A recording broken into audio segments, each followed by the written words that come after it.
You're listening to the Cyberwire Network, powered by N2K.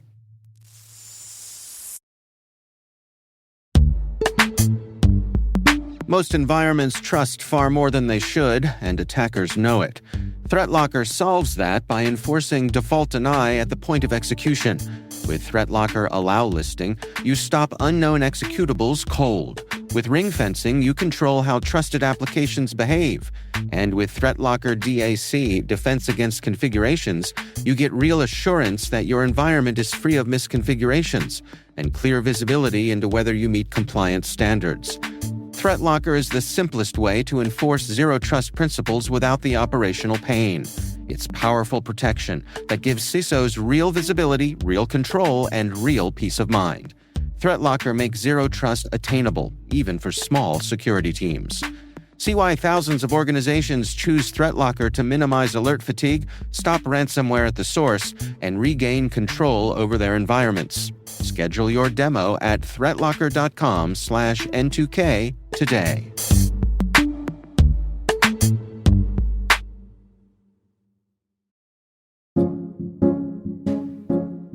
Hello, my name is Deepen Desai, and I am the Global CISO at Zscaler.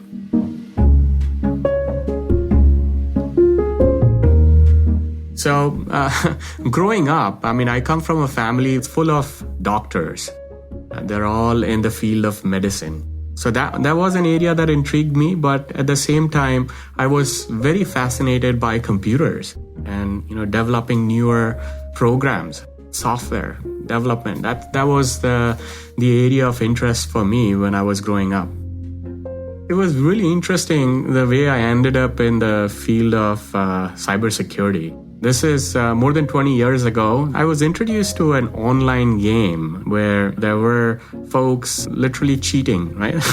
Terms such as hacking, aimbots, a lot of the features that some of the gamers were using to take advantage, to gain advantage over the competition. And more than the game, the part that really intrigued me was how those cheating applications were working. What were they doing in the back end, right? So that's when I got exposed to Microsoft Windows APIs, things like DLL injection. How was the behavior of a legitimate process being modified to gain advantage, right? And so that was my first exposure in that area. And then, as I started getting more deeper into the field of software security, OS security, it's a thing that continues to evolve, and there is never a dull day in the field of security, as most cybersecurity experts would agree.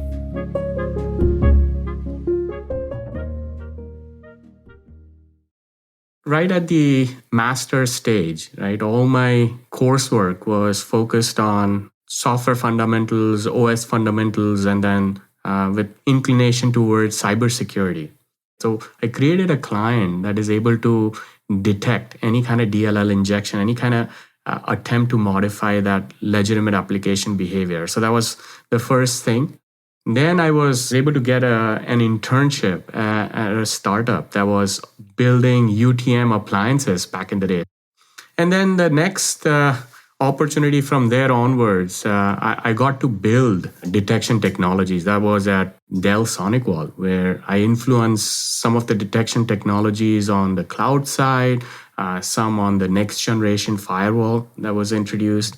And that really was very, very satisfying, because now you're doing something that you love doing, and it's having an influence in protecting thousands of organizations around the globe. The most recent stint, and this is 8 years old, 2014 is when I joined Zscaler. And the concept was very, very disruptive. It was already a 5-year. We came up with this security cloud platform where, the organizations around the world that were struggling to manage those appliances and point products, now we're offering that as a service, right? So the entire security stack is in the cloud. And that provided me and my team ability to perform some of the next generation detection technology changes. honestly, it's a disruption in the field of cybersecurity where we're able to scale, where we are able to protect organizations globally.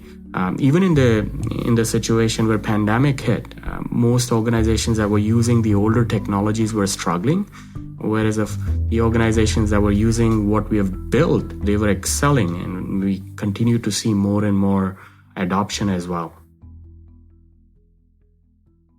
When I'm in the group of doctors, which is on the family side, I always call myself, hey, I am also a doctor, but in the field of treating digital viruses. Just like you guys treat physical viruses targeting human body, we are the internet doctors trying to make sure it's a safe place and protecting the organization.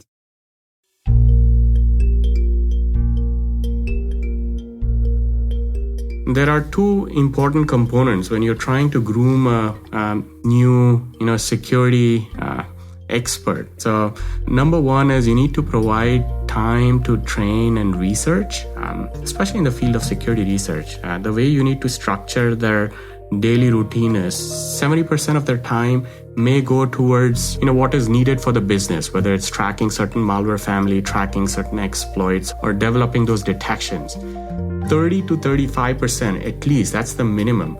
You need to provide time to those folks to develop their skills, do research, right? Learn about newer techniques, and continue to improve their ability to analyze those new evolving threats. So that's how I always have made sure my team was built and structured in a way that they are enabled to do that research activity. And then that in a way also helps them contribute towards that 60 to 70% of the goal where they're trying to protect the customers.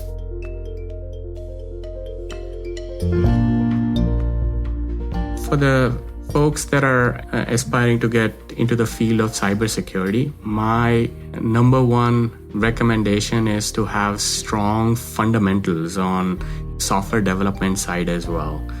Understanding the technologies, whether it's operating system fundamentals or some of the programming languages, those are some of the things that really helped me as I plunged into this completely different field. Because unless you know the fundamentals, you will struggle as you try to learn about how the threat actors are trying to abuse the existing technology.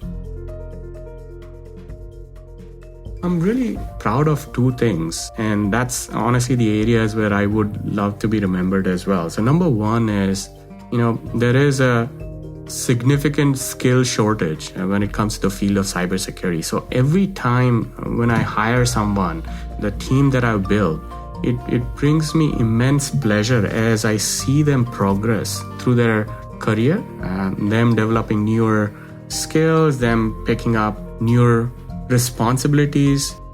I still remember my first team that I built 15 years ago.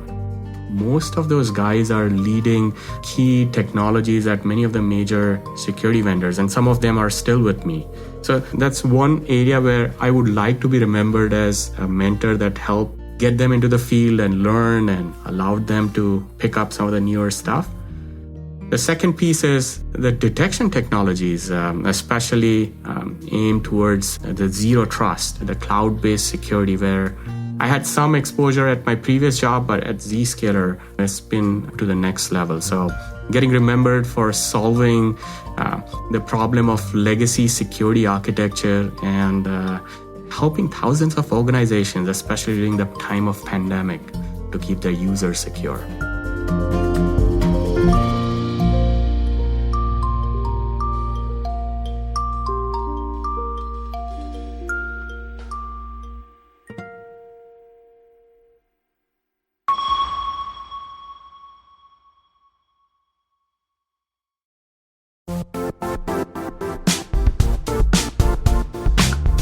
If you only attend one cybersecurity conference this year, make it RSAC 2026. It's happening March 23rd through the 26th in San Francisco, bringing together the global security community for 4 days of expert insights, hands-on learning, and real innovation. I'll say this plainly, I never miss this conference. The ideas and conversations stay with me all year. Join thousands of practitioners and leaders tackling today's toughest challenges and shaping what comes next. Register today at rsaconference.com/cyberwire26. I'll see you in San Francisco.